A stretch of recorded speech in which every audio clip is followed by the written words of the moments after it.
I am suppose two call him. আমার তাকে phone করার কথা ছিল।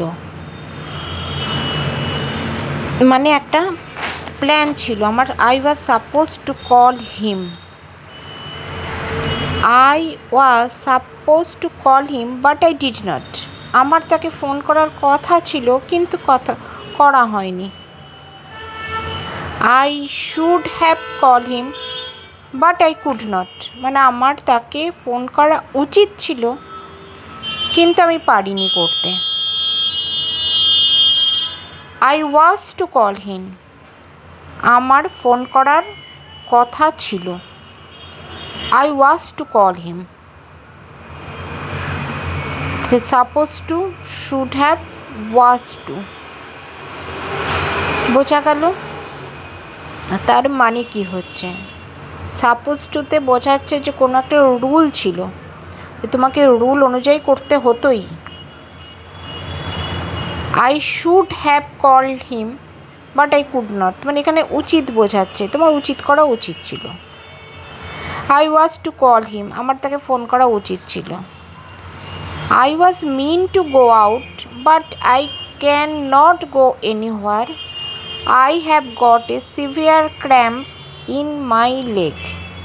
আই ওয়াজ মিন্ট মানে ফেট ছিল আমার, যে আমার যাওয়ার কথা ছিল কিন্তু আমি যেতে পারছি না, আমার পায়ে ক্র্যাম্প লেগেছে।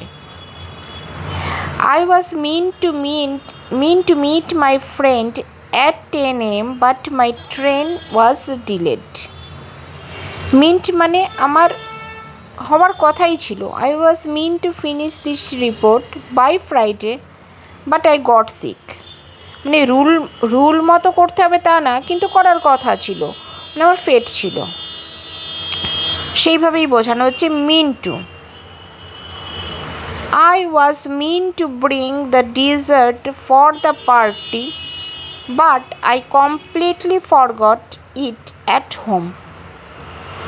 I was mean to keep this a secret, but I accidentally told my sister.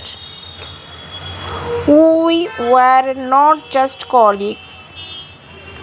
I truly believe we were meant to be best friend. Mean to be মানে আমাদের ফেট আছে যে আমরা বেস্ট ফ্রেন্ড হব। তো মিন টু বোঝাতে কখনই কোনো রুল না, কারণ আমার করার কথা ছিল হয়নি, এটা ক্যাজুয়ালি ধরা যায়। বা আমরা ভাগ্যের জন্য, আমাদের ভাগ্যের কথা ছিল যেটা হব সেরকম। আর সাপোজ টু ক্ষেত্রে একদম স্ট্রিক্ট রুল। সাপোজ টুতে একদম স্ট্রিক্ট স্পেসিফিক ইনস্ট্রাকশন বোঝাতে তোমাকে সাপোজ টু ইউজ করতে হবে। যেমন we were suppose to stand there, আমাদের ওখানে দাঁড়ানোর কথা ছিল। উই ওয়ার মিন টু দাঁড়ানোর কথা ছিল মানে ওখানেই আমরা দাঁড়িয়ে থাকি, ওটাই আমাদের ব্যাপার, সেরকম নয়। তো this is the difference between suppose to and mean two.